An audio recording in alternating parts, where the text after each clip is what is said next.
Here we go.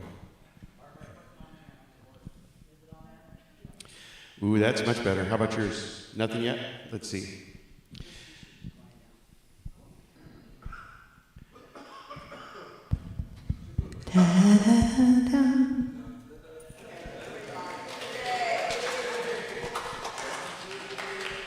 Shall we do Holy, Holy, Holy? Now that we have some power, by the way, there's unlimited power, unlimited power. Yeah, it's flowing through us typically. Now it's flowing through the microphones. It's a good thing today. Hello, good to see you. You guys look fantastic, truly. I am Reverend Greg Dorst, and some of you know that. Some of you on live stream may not know that. And I'm the senior minister here at Unity of Pasadena. And you'll figure out as we move through this service today that I care a lot about Unity of Pasadena. I think it's a really spiritual place. I think it is a place that is incredibly blessed. I get this feeling when I walk in the door, and a lot of it's you, but a lot of it's the place too. And I know you guys feel it. I know you sense that this is a special place, a place of growth, a place of transformation, a place where spirit dwells. You can just feel it. So I have this saying that I'd like to have you join me in, and I would appreciate it if you would repeat after me. There's only one thing. It may look like more than one thing. It may feel like more than one thing. But it's only one thing. Expressing as you, expressing as me, and everything we see. Yeah, that's a statement of oneness, and we think a lot of oneness. We know that there's only one thing operating, and we're expressions of that divinity. And so when I look in your eyes, I see the face of God. And that's a beautiful thing to be able to say. And it's even more beautiful to mean. And I do. I mean it. And so here we are. I hope you feel welcome at Unity of Pasadena. You're going to have a magnificent day of singing. We have beautiful musicians today, as usual. We have prayer chaplains who can bring the spirituality to each and every one of us. If you need prayer, please stick around after the service, and a prayer chaplain will come to you. We have magnificent readings. And we have a wonderful talk that hopefully will be inspiring for you. So let's start it off by allowing you to read with me our Unity blessing. We love you. We bless you. We appreciate you just the way you are. And we also have a statement of faith I'd like you to join me in. There's only one presence and one power active in my life and in the universe. God the good omnipotence. And I am one with that presence and power. So let's slip into prayer. Let's take a nice deep breath and release it. Just release everything that it took to get here. Just relax into your seat as you take another deep breath. And gently release it. And let's draw on our ability to actually feel love, to bring love that is already in us to our conscious awareness.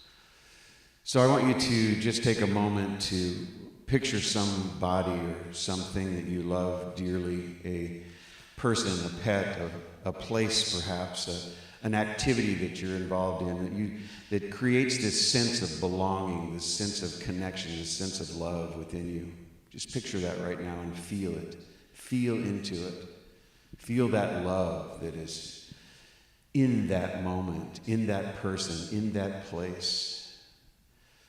And recognize and know that that's the presence of God. You're feeling it right now. And you can feel that presence of God anytime you so desire. Summon the love, and God's presence is here within you, surrounding you, a part of you.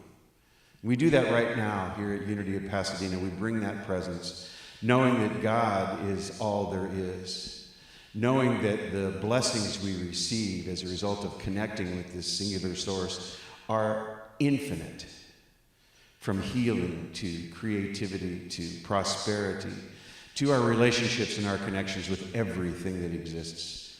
We accept that good together, and it's powerful. Here at Unity of Pasadena, we have a way of welcoming the world into our midst. So just do that. Say yes. Yes. Yes. With great thanksgiving, I release these words into the law of mind, knowing that this service is already done and all good has already come forth. We need only say yes. And so it is. Amen. All right, you guys. Sometimes that puts me to sleep. The prayer does. I don't know how you guys feel. You're sitting down and I'm standing up. But I just love the feeling of sinking into it. I kind of get lost in what I'm doing and where I am. And I suppose that's a good thing. Especially I'm lucky to have Jackie who points, to me and says, this is next, or that's next, or stop this, or go there. Because I get all wrapped up in it. I'm in the moment. So we have a 3-minute question we're going to do. And there are some in here that people have done some really interesting things. Look at this. See, you want my attention? You'll make it look like a frog with a tongue sticking out. Talented. That is very, very talented. Let's see what we got in here. See what we got. Ooh, in the middle. There's writing in the middle, and it's somebody was listening to me because they wrote very large. Ramana Maharshi. See, I can't even pronounce it now. I'm afraid. Now I'm really worried. Ramana Maharshi was asked, "How do we treat others?" He replied, "There are no others. Are people mirrors and projections? Can we be the second face of God for someone else?" Ooh. Yeah, I think once you recognize and know that you are that which God is, you are an obvious face of God. At least that's the way I see it. And I'm steeped in this idea that there is only one thing operating. And when I see you, I know that you are an expression of that singular source. And so I see the face of God. I see the face of God in the trees in the morning when they're whispering to me, when the wind is blowing lightly. I see the face of God in the sunrise. I see the face of God in each of the birds that bless our home as we prepare ourselves to do what it is that we need to do. But the main question here is really around whether people are mirrors and projections. And I think that when we take a look at other people, these magnificent faces of God, we must recognize that we are that too. Otherwise, our projection of who we feel ourselves to be will overpower your ideation that these are expressions of God. I'm going to make that a little simpler by telling you this. If you don't believe that you're an expression of God, you won't see it in anybody else. Because that's the projection I think that this question is really asking. Are we projecting ourselves onto everybody else? The answer to that is yes, we always do. We have no other way to do these things. So when we do classes like, moving from self-condemnation to self-compassion to self-love, we're talking about moving into that space where you recognize that not only are you worthy of compassion, but so is everybody else. Once you recognize that and feel that, you'll start giving the compassion that you've given to yourself. Does that make sense? Okay, so in that sense, you're projections, but that doesn't mean that you're not real. You are real. I'm projecting my own consciousness on what I see. That's a given. That's one of the reasons why I'm very careful about what I'm thinking and how I'm thinking and how I feel about the world. I try and find a positive way to see things. You probably heard that. And you probably wonder if that's only a Sunday thing. It's not only a Sunday thing. It's not anything but a way of seeing the world. You see, I understand that it's possible to reframe, like this thing says, to take a look at something that I'm not too happy about and reframe it into what it is that I know to be true, that it is a magnificent expression, whether I like it or not, of somebody's inner self. And I honor that today. I can honor that. Hello, Helen. So good to see you. Hello, Shirley. So you missed the answer to the 3-minute question, which would have changed your lives. So, I mean, you might want to watch the replay of the video to get the effect. How did we do? Well, I went way over. a couple of seconds onto this because I started pondering the question because it was so good and forgot to get it right. Yeah. So we have 3 minutes and 11 seconds. Well, not too bad. So this is, by the way, a clever way to get my attention. Very clever, and I appreciate that. It makes it easy. There are a couple in here, though, that really, very, very close. Here's one right here that I saw as I was going through this. It said, "Read me from talk on August 31." And I thought, man, maybe I should read this, pick this one. But the frog won out this time. But this looks like probably a good one to pick for next week. So unless you can beat this, bring your camel. All right, so we have something to sing. Yes, let's do it.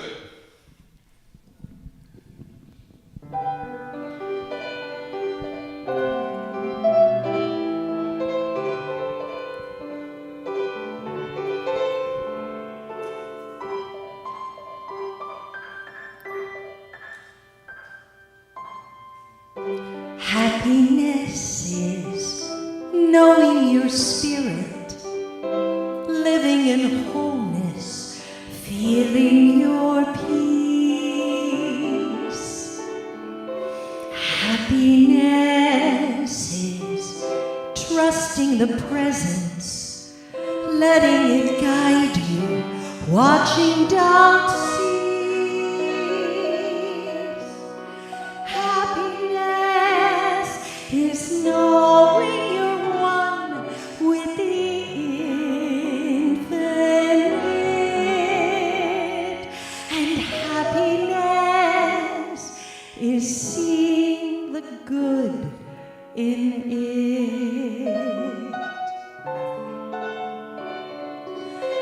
Happiness is breathing the sunshine, trusting the journey, knowing you're home. Happiness is speaking your blessing, dreaming your dream, living your goal. Happiness is feeling the light in the heart of you, and happiness is seeing the world made new. Happiness is morning and evening, daytime and nighttime too. For happiness is anything and everything you do in love and truth.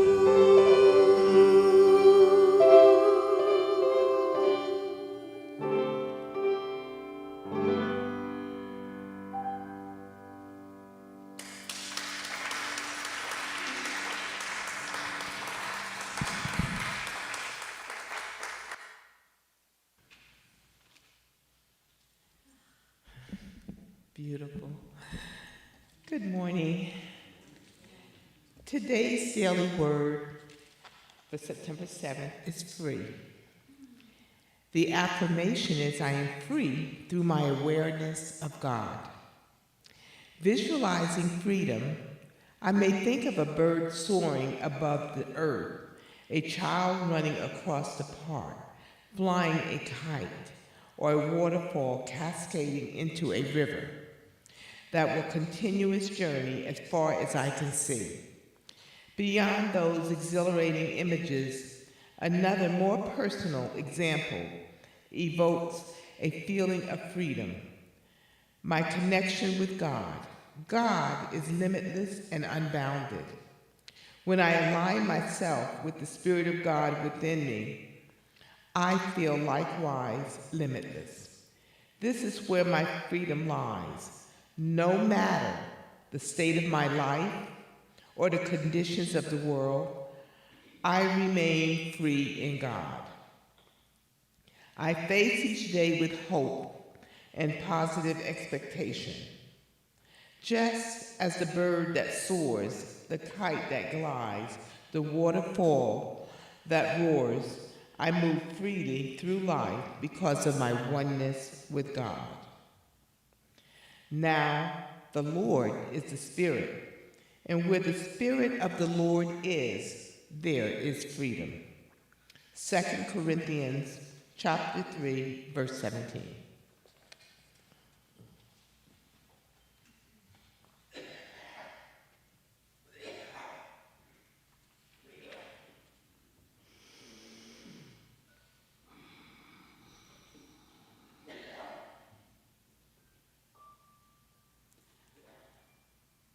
I invite each of you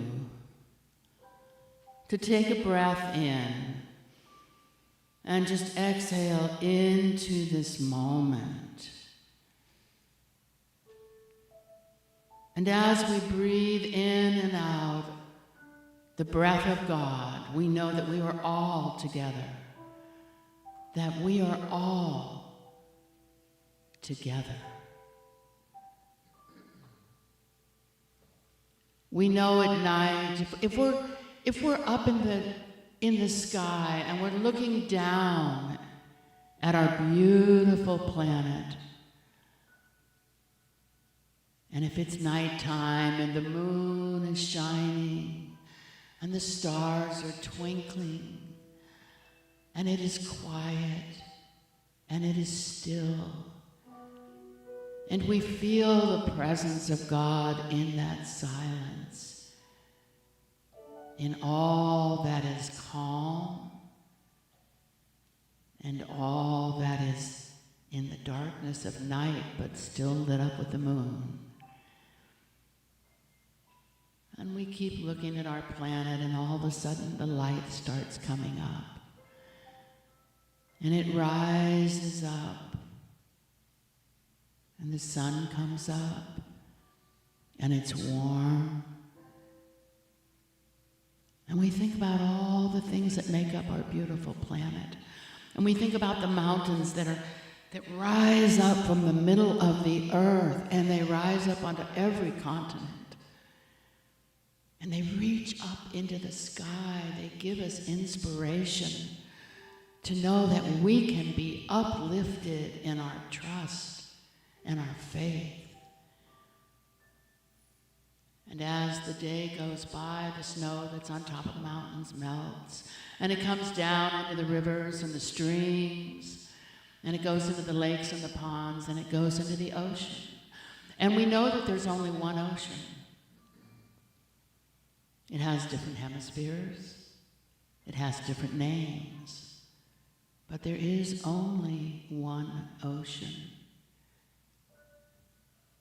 And as part of that ocean and coming up into the sky are many different continents, and on those continents are many people. And I send a blessing to all the people, all the children, all the people looking for homes. Because we know there is a place for you, not only in our hearts, but places for you to be safe on this planet,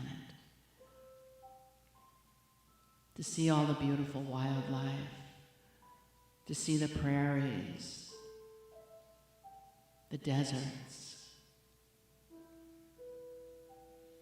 the rainforest with the rain dripping gently leaf to leaf, and the beautiful multicolored birds singing their songs on the top of those trees, and the tigers walking gently, very quietly down in the bottom of the forest.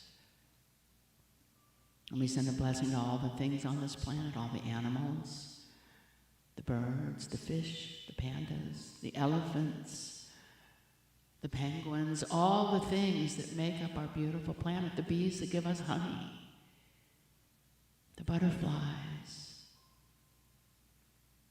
And we think about this and we realize that we are all together on this planet. We are all one. God is. There are no barriers. There are no windows that need opening. You don't need to walk through doors because God is always there in us, in everyone else. God is. And we are the perfect example of God.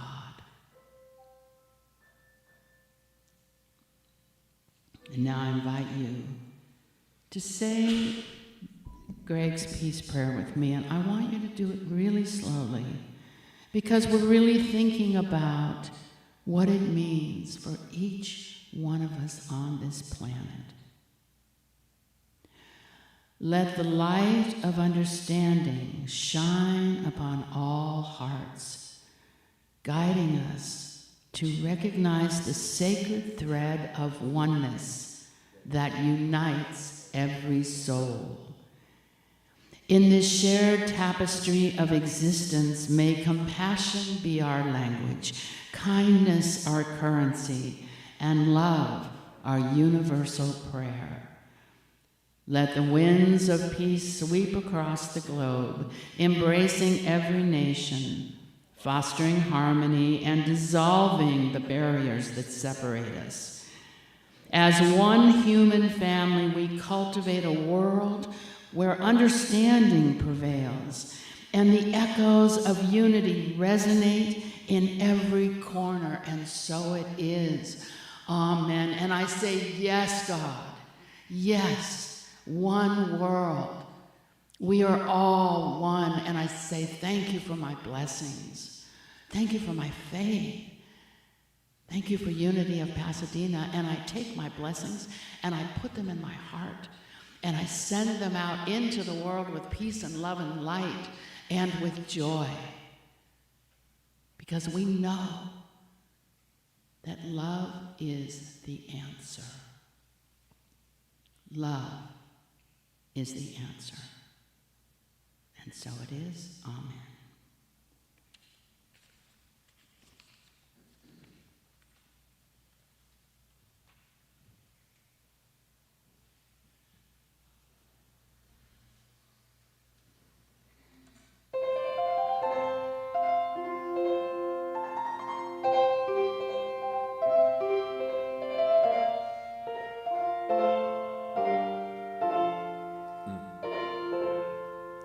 Through asking where I'm going, I've been asking all my life. I've grown tired of all this wondering when everything seems to turn out right. So when my mind needs something to do, wants to know the future, I whisper this: I'm okay, I've always been, and I'll always be that way. So here goes nothing, I'm taking a chance. Oh,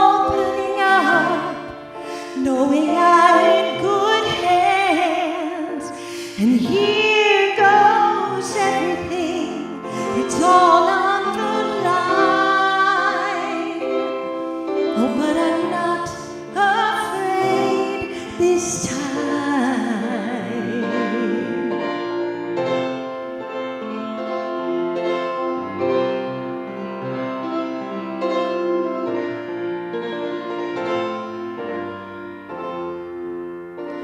Some say it's crazy, some say naive to close my eyes and take the leap.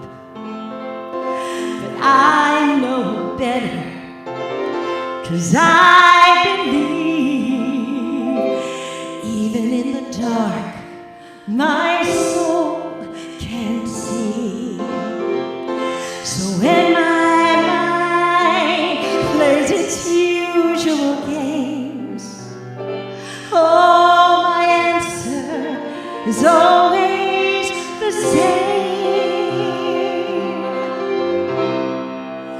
Here goes nothing, I'm taking a chance, opening up, knowing I'm in good hands. Here goes everything, all of the line. Oh, but I'm not afraid this time.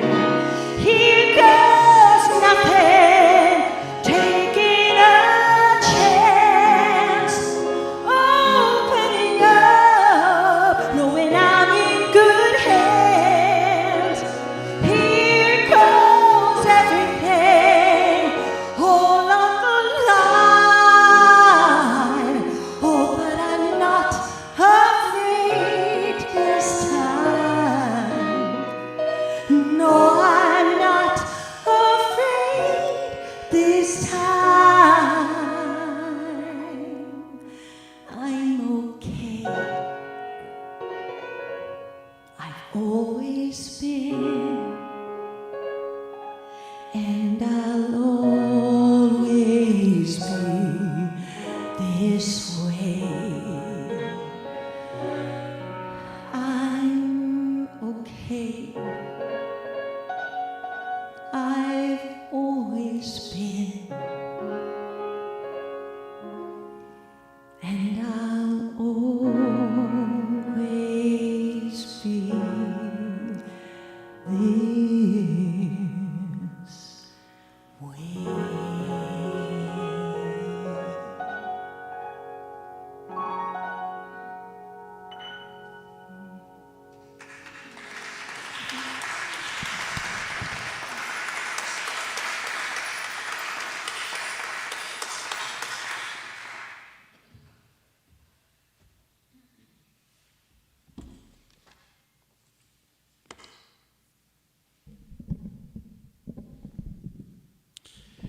Yeah, that's really good stuff. It really is. I like Daniel Nahmod a lot, and what he has to say in his lyrics oftentimes track the things that I hold most dear. You know, I call what he calls "Here Goes Nothing," I call it my out on the limb experience. You know, it's, am I willing to go out on a limb? Am I willing to risk failure? Am I willing to do something that I can't even pretend to know what the response or the end is going to look like? And I think that's courage. I think he's talking about the courage that we have to live life feeling that we are secure and protected in ways that maybe we weren't certain we are. I think we oftentimes look at situations and say, well, I'm not going to do that. I mean, I don't want to embarrass myself, when maybe the response is, let's just do it, you know? I mean, let's just, like Nike says, do it, and let's see what happens. Because, you know, I'm of the opinion that we could, if we wish, look at life like this. I could get in front of a crowd and fall down, and people will still love me. And I feel that safety when I'm in this room. I just want to let you guys know that. I feel that safety when I'm in this room, so I try things. So I try things I might not ordinarily do. You know, I'll write poems, and sometimes they work and sometimes they don't, and I'll sing songs. And you know, I'm glad that when they work that you really, really like them, but those are out on a limb moments. And sometimes when I'm preparing talks to give to you, it's another out on a limb moment where here goes nothing, because I'm not sure that this is going to work out, that you're going to get what it is that I'm saying, but I'm going to try it anyway, you know? And I know that's what you want of me, and I like that idea. It pushes me to that place where I actually experience life in a much deeper way. So, interestingly enough, this song is like perfect for this talk, because I'm talking about Psalm 23, where you know, King David says some things about how he feels about his shepherd, God, the Lord, and how it creates safety, and how he can, you know, feel safe to live his life out on a limb because he knows that God will always be there. And we're going to read that. We're going to go over it in just a moment. But what's your out on a limb experience recently, or your out on a limb soon-to-be experience? I know some of you have them. I know of one right now, and it's pretty exciting, I think. It's exciting for me, and I know it's exciting for her. But Gay's going to start an integral ministry program, which is, this is a big deal. It's a big deal for her to step into something new and to learn some things that I know will be very, very helpful here and everywhere that she goes. And so integral ministry is something that I'm very, very familiar with. And as she moves through the program, I'm sure we'll learn more about how it's affecting her, and I look forward to that. So thank you for that out on a limb experience. You know, you are divinely protected. You're in our hearts. We absolutely love the idea that you're doing something new. Really. Yeah. So let's see how Psalm 23 can help us with these experiences. All right, many of you know Psalm 23. In fact, I think it might even be if you ask people who know the Bible pretty well what their favorite part of the Bible is, probably Psalm 23 would come up a lot. It is that part of the Bible that creates a feeling that isn't often reproduced in other parts of the Bible. It's so important for us to feel this that we probably use it for every kind of experience that we undergo, including our memorial service experience. People use Psalm 23 all the time for memorial services, and when I do them, I oftentimes read Psalm 23 because the valley of the shadow of death is mentioned, and you know, I shall fear no evil is mentioned, and those things comfort us, knowing that whoever has passed on is protected in the sense that life is eternal.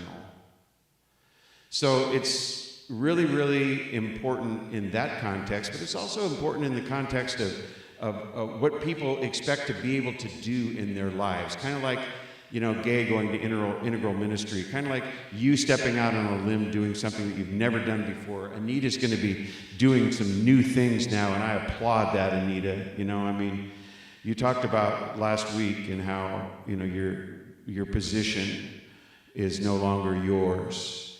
And I had to restrain myself from clapping, honestly, because I cannot wait for your greater yet to be, that out on a limb moment. Whatever it is you decide to do is just going to be Anita unfolding rather than just every day going to a job. This is going to be Anita unfolding in her own way. And I love that. You know, people use Psalm 23 in order to describe those kinds of things because we should have no fear living life, but we do. We do.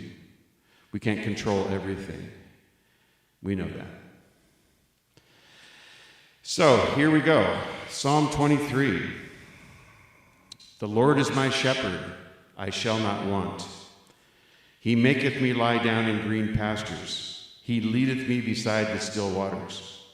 He restoreth my soul. He leadeth me in paths of righteousness for his name's sake. Yea, though I walk through the valley of the shadow of death, I will fear no evil, for thou art with me. Thy rod and thy staff, they comfort me. Thou preparest a table before me in the presence of mine enemies. Thou anointest my head with oil. My cup runneth over. Surely goodness and mercy shall follow me all the days of my life, and I will dwell in the house of the Lord forever. It's beautiful. It is filled with metaphor. It is filled with a sense of God as goodness, which I love. I mean, I talk about that all the time. I mean, it is filled with a sense of security. It is filled with a sense of protection for not only me, but for anyone and everyone that exists on this planet. It's not exclusive for this thing called God. This thing that he calls the Lord is the shepherd of all. And so it's a beautiful, beautiful song written by King David that explains to each of us how he's feeling about this all-pervasive power and the goodness that he receives as a result of just allowing it to unfold. It has great metaphysical meaning, and it can be applied to just about anything that we're doing and anything that we're about to do. And I just love using it. It, however, has kind of a limited feel to it for me, and I step back from things like that and I go, well, how can I bring it to people, to myself and to others in a more robust manner? I mean, how can I use this shepherd imagery in a deeper way? Because this shepherd imagery is great, you know. God is my shepherd. And shepherds are special people. You know, they work hard to protect. They work hard to make sure that you know, all the sheep are fed and that they are not, you know, in any way endangered. Shepherds are really amazing people, for they live their lives for others.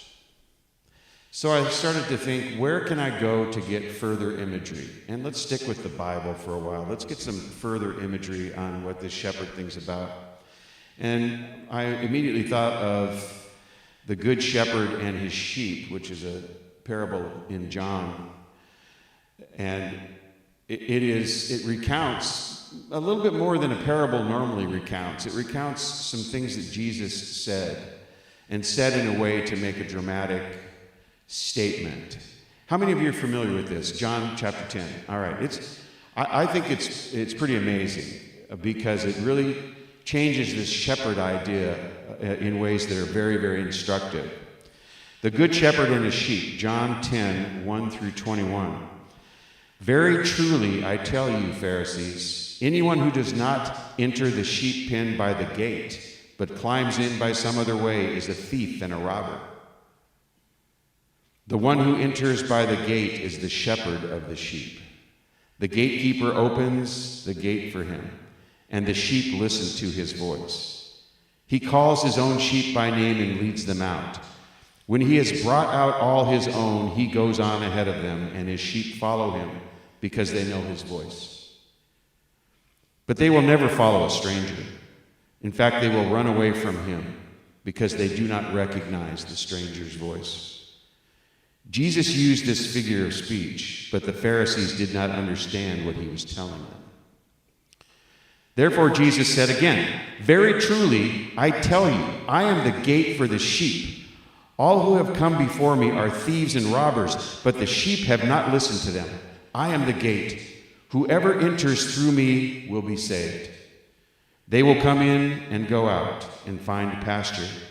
The thief comes only to steal and kill and destroy. I have come that they may have life, and I have it to the full. I am the good shepherd. The good shepherd lays down his life for the sheep. The hired hand is not the shepherd and does not own the sheep. So when he sees the wolf coming, he abandons the sheep and runs away. Then the wolf attacks the flock and scatters it. The man runs away because he's a hired hand and cares nothing for the sheep. I am the good shepherd. I know my sheep, and my sheep know me, just as the Father knows me, and I know the Father, and I lay down my life for the sheep. I have other sheep that are not of this sheep pen. I must bring them also. They too will listen to my voice, and there shall be one flock and one shepherd. The reason my Father loves me is that I lay down my life, only to take it up again.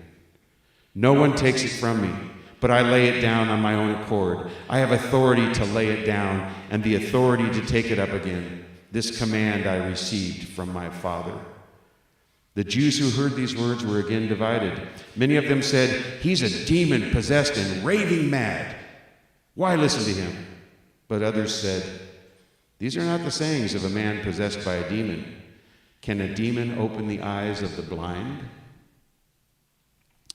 This is fascinating because in the days of Jesus, one of the most revered passages of the Bible was Psalm 23.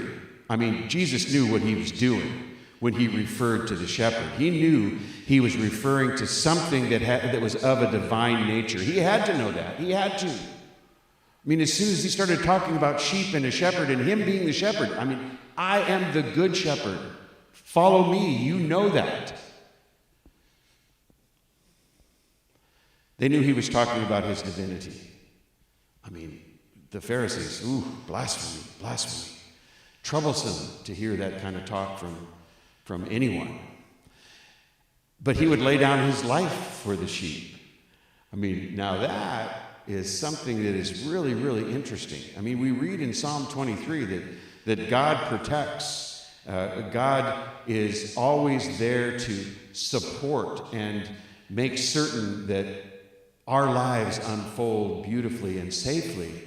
But this is an extra element. This shepherd is right here with us.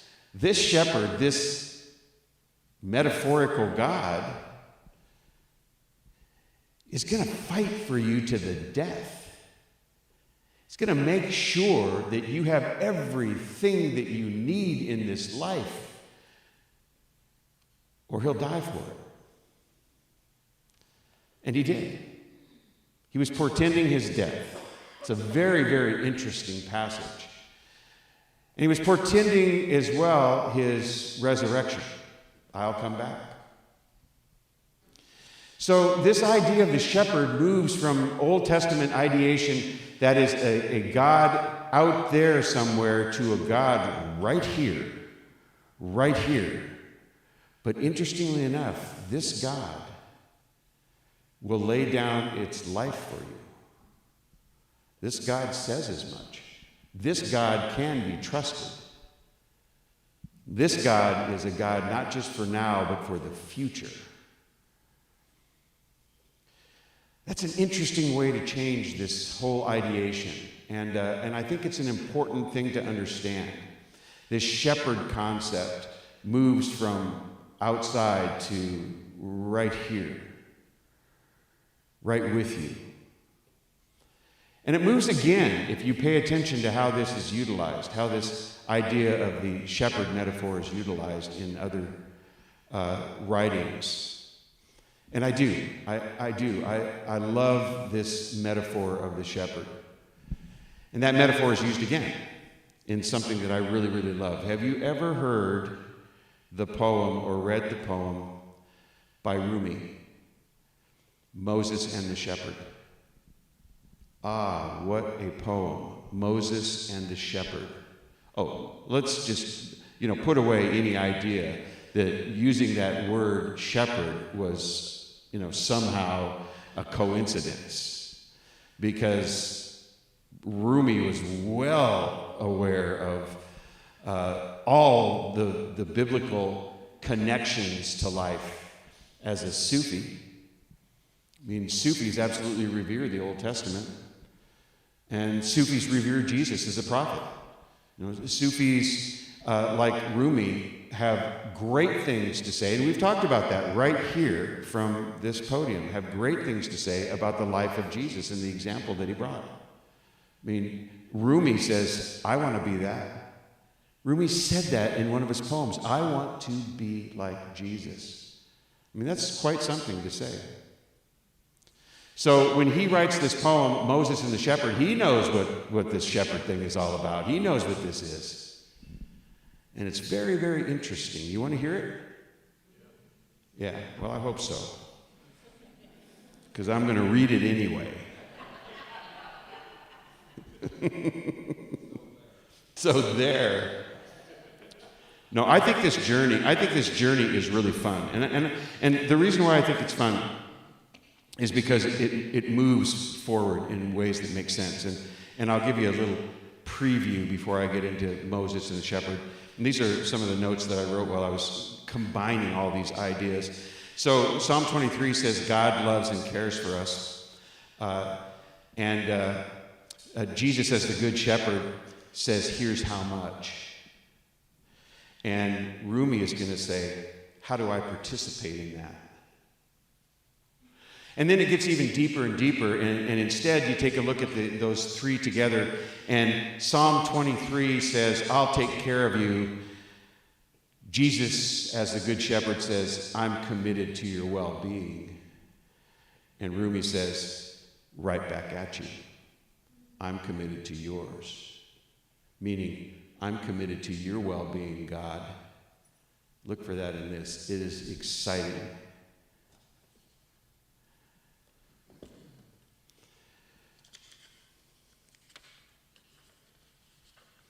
Moses heard a shepherd on the road praying, God, where are you? I want to help you to fix your shoes and comb your hair. I want to wash your clothes and pick the lice off. I want to bring you milk to kiss your little hands and feet when it's time for you to go to bed. I want to sweep your room and keep it neat. God, my sheep and goats are yours. All I can say, remembering you, is Moses could stand it no longer. Who are you talking to? The one who made us and made the earth and made the sky. Don't talk about shoes and socks with God. And what's this with your little hands and feet? Such blasphemous familiarity sounds like you're chatting with your uncles. Only something that grows needs milk. Only someone with feet needs shoes, not God. Even if you meant God's human representatives, as when God said, I was sick and you did not visit me. Even when this tone would be foolish and irreverent, use appropriate terms.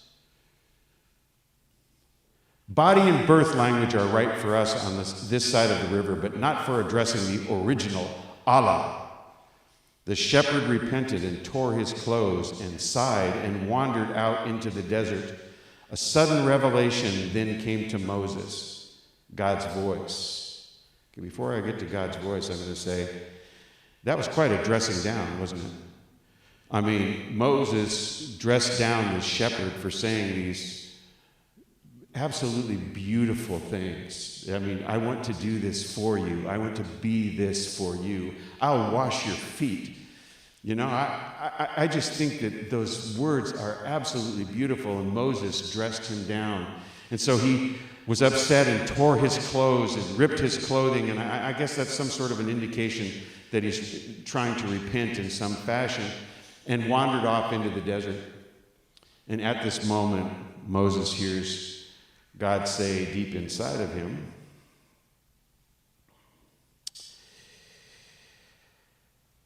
you have separated me from one of my own.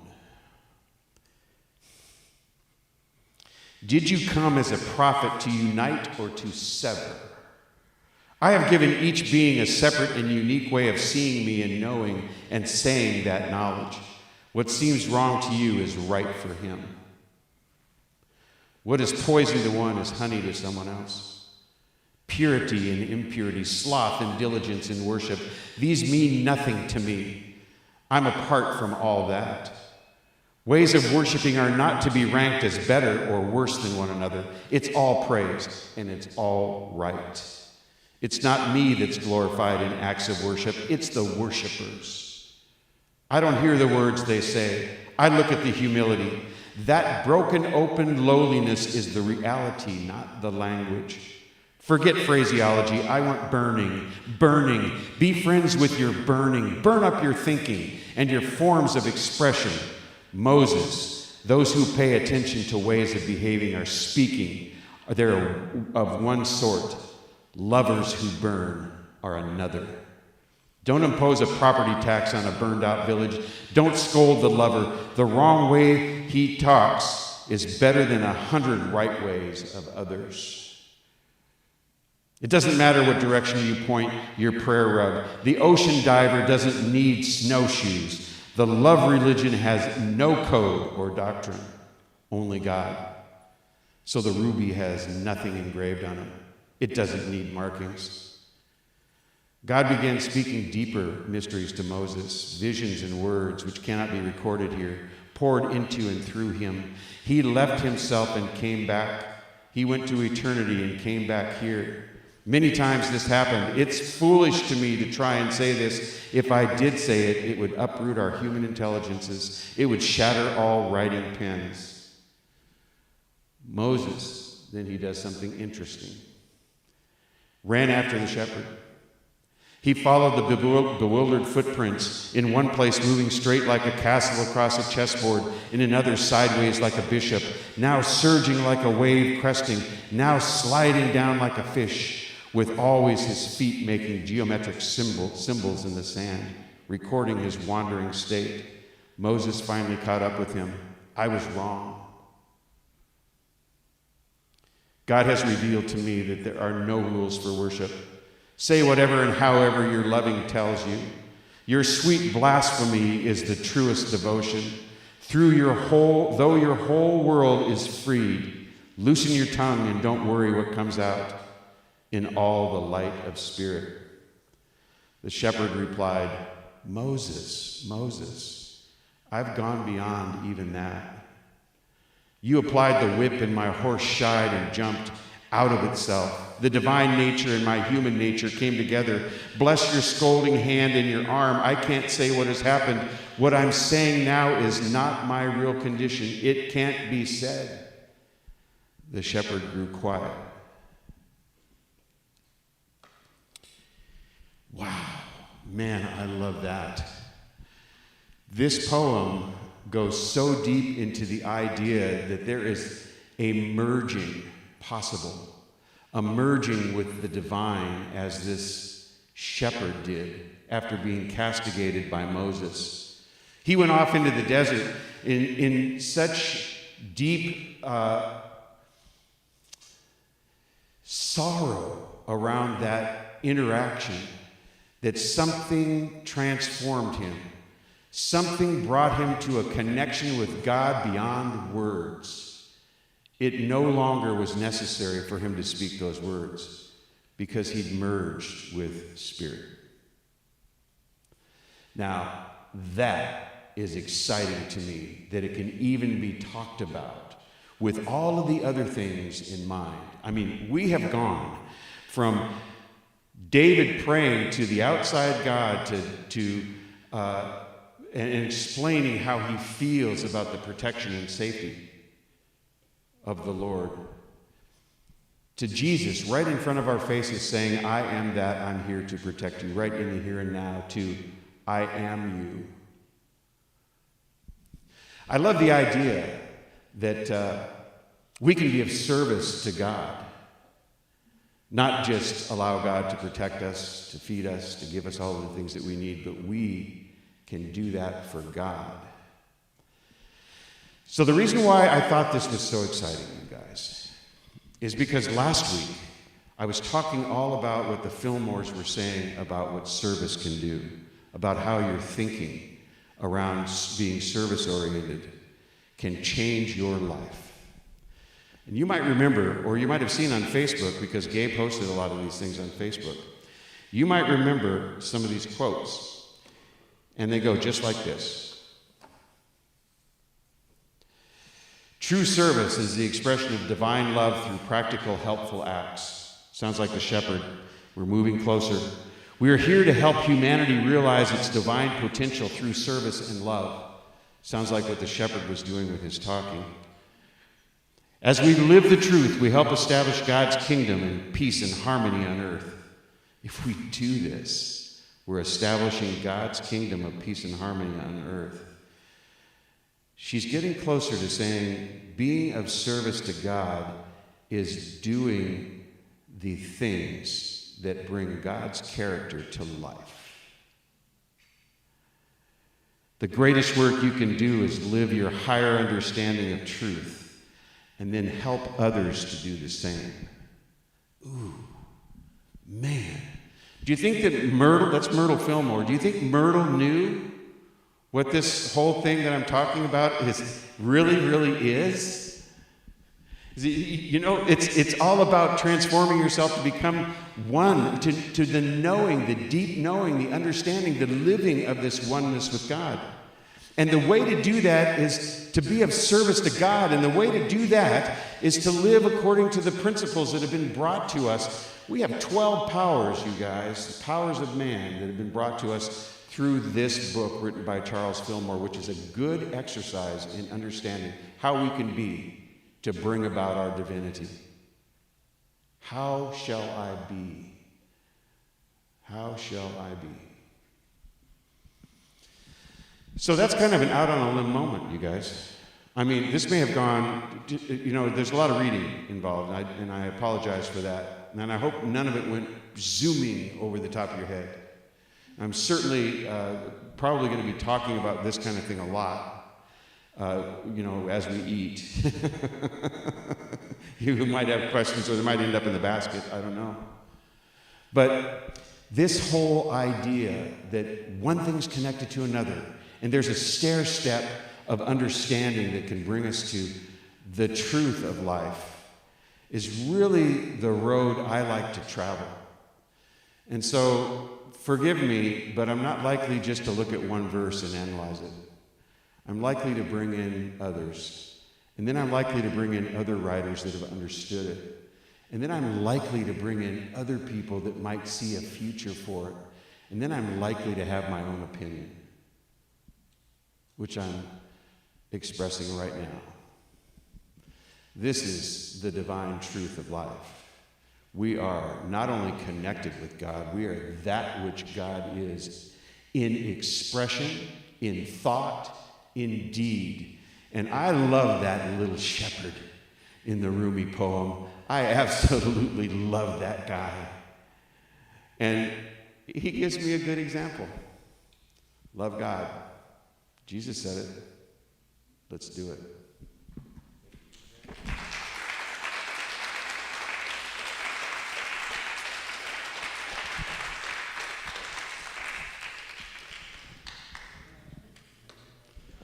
That's deep, huh? Shoo. Oh, well, but we've got Millie Ann here to clear things up. Thank you for doing that, Millie Ann. Now, I don't know if we have accomplished ushers here. They are so accomplished. They know exactly what to do. And I appreciate that. You know, your ushering skills have reached just incredible heights, and I thank you. Yes, indeed. Yep. In fact, we have wonderful volunteers everywhere through this space. I mean, I just am so pleased that everybody wants to become a part of this. To me, that's like, you know, praising God and thanking God and washing his feet or her feet or its feet if it had them. But that's a metaphor too. All right, you guys. Colleen, it's good to see your name. I'm glad you're there. I'm glad you're here in our hearts. We have Virginia. We have Audrey. We have Austin, Paris. Hey, you guys. We have Reva, Charlene from Tennessee. Oh, we got Sue and Ron. Those are good friends from way back. Good to know that you're here, you guys. Oh, we got Mike and Carol, too. Carol, we miss you. We saved a spot for you. And we have Charles the Turk. Thank you, Charles, for being here. And Steve, of course, as always, is waving. So I'm going to put this back in the basket here. And then I'm going to tell you what we do with this basket. Is what we do is we do our community giving, and what this means is that we support the things that we love, the things that mean something to us, the things that bring a transformative feel to life.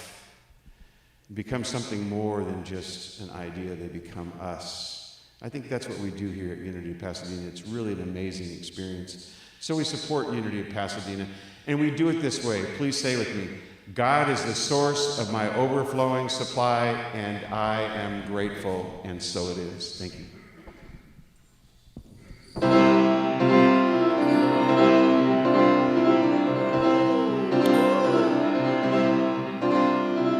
I am so thankful for every blessed moment, and I live in gratitude.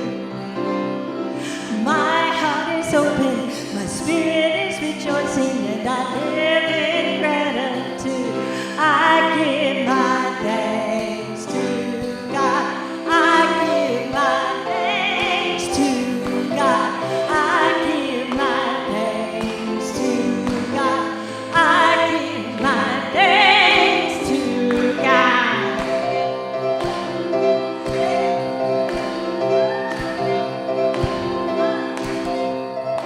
I am so thankful for every blessed moment, and I sing in gratitude. My heart is open, my spirit is rejoicing, and I sing in gratitude. I give my thanks to God. Sing it with me. I give my thanks to God. I give my thanks to God. I give my thanks to God. Stand up if you can. Woo! Oh, yeah. I am so thankful for every blessed moment, and I live in gratitude. My heart is open, my spirit is rejoicing, and I live in gratitude. I give my thanks to God. I give my thanks to God. I give my thanks to God. I give my thanks to God. Let me hear it. I give my thanks to God.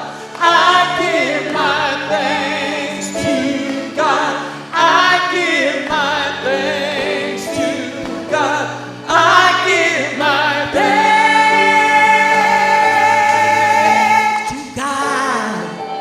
Woo! To God. Thank you. So grateful.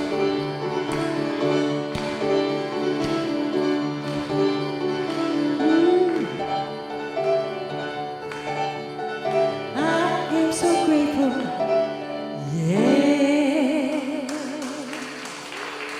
I thought you wanted to sing there for a minute.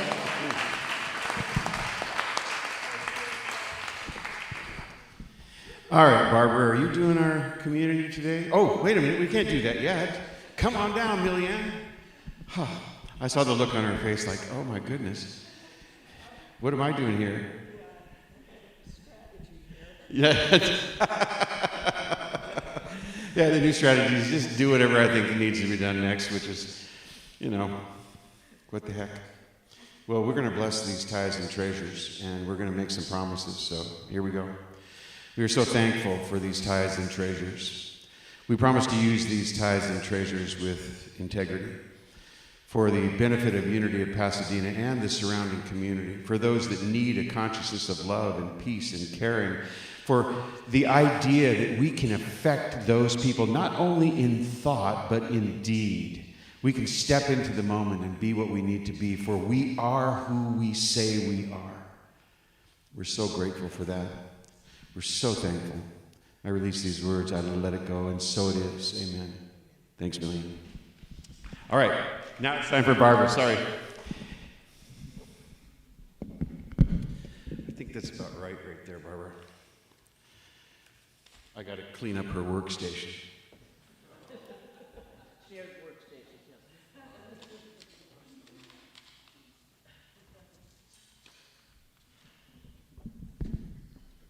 Well, thank you all. It's nice to be back.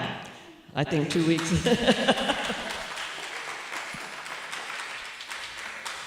That's all you need is teenager living in the house, and you know you can be sure in the back to school you get the back to school bug. But anyway, it has come and gone, and I'm really pleased to be with you here today. And thank you, Greg, for a very inspiring message, and Christy and Mitch for some very inspiring music. It's all about what we want to see, what we want to have happen, and that's shown in our vision and mission statements also. Let's affirm those together now. Envisioning a world powerfully transformed through the growing movement of shared spiritual awakening, and a mission that is transforming lives by living and sharing our inner truth of divine wisdom, compassion, and love, using practical spiritual principles. And we've got some core values, which include creating community, living love, teaching truth, and serving spirit. And I hear you all had a very good time at the indoor picnic last week. I'm so sorry I wasn't able to share that with you, but I'm so glad you all had a good time. And today, being the first Sunday of the month, we've got our team A, B, and C already back there busy setting everything up for us. And next week, team D through J will be taking the lead. So again, thank you everyone. Every time that you do participate in this, hospitality really brings us together. Another thing that brings us together today on the first Sunday of the month is tea time with your chaplains. And I don't recall whose Helen is leading it today. Okay, thank you, Helen. Michelle's class on Tuesday, which is very popular, however, has to take a 1-week break because we have our every other month renter, a wellness networking group that comes, but only 1 week off. They won't be back for 2 more months. So, but on Wednesday, the next day, you can come in the evening at 7 p.m. for Unity of Pasadena's opening day of World Day of Prayer, and all the prayer chaplains will be here, and Reverend Greg, and I hope many of you. It's always wonderful to share something that you know is happening around the globe. Then this is a busy week. We're going to commence it on Saturday with Karen's class. Grace, do you want to give us any last minute pep talk other than show up and come and enjoy? It's on Lakshmi, the Hindu goddess of abundance. Okay? All right. You know where it is, you know the time, you know the place. Oh, okay, fine. Yeah, according to her husband, Dale. All right, who will be here, by the way.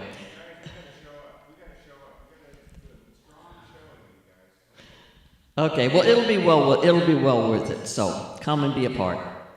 And then again, remember if you're planning to come in and do some business with Gay, make sure that you've got the current fall hours, and you've got a new. She's prepared a new September bulletin with lots of good information, and so make sure to take one home because it's also got our vision and mission statement on it. Okay, Greg, that's about all I have, so I'm going to give it back to you.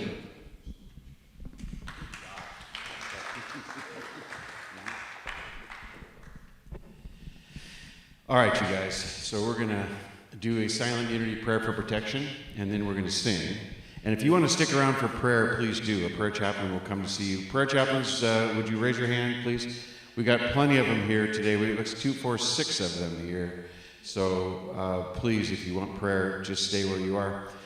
We're going to stand for our silent unity prayer for protection. And today we're doing I Choose Love. Is that right? Let there be peace on earth. Oh, peace song. Let's do the peace song. Oh, I choose love? Great. It's just It's actually the name of the song. on this. The name of the song is Barbara Chose Love, and that's what we want to sing about today. Thank you, Barbara. And so you know that one, right? Absolutely. Please join me in the silent unity prayer for protection. The light of God surrounds us. I am light. The love of God enfolds us. I am love. The power of God protects us. I am power. The presence of God watches over us. I am presence. Wherever I am, God is. I am divine, and all is well. And thank you guys for being flexible. Appreciate it. Really. Absolutely.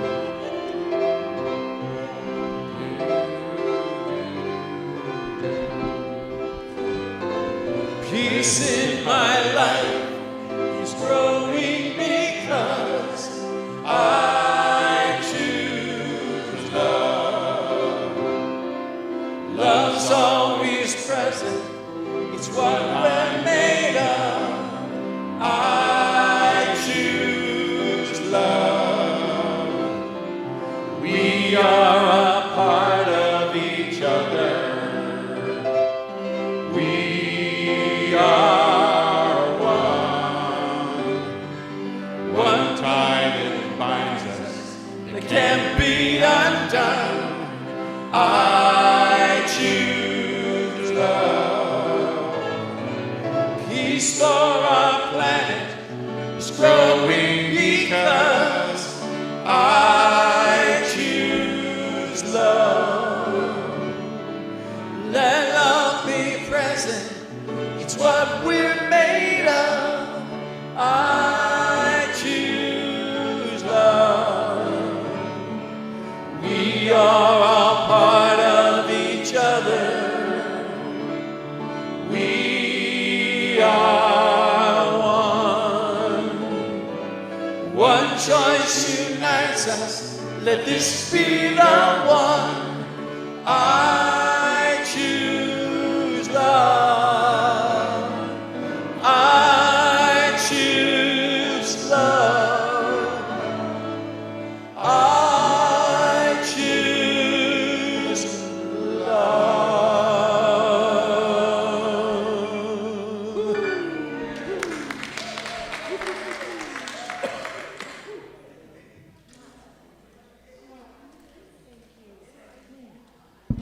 Let love be present.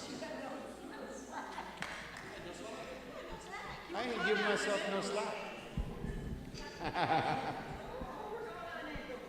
But you know what?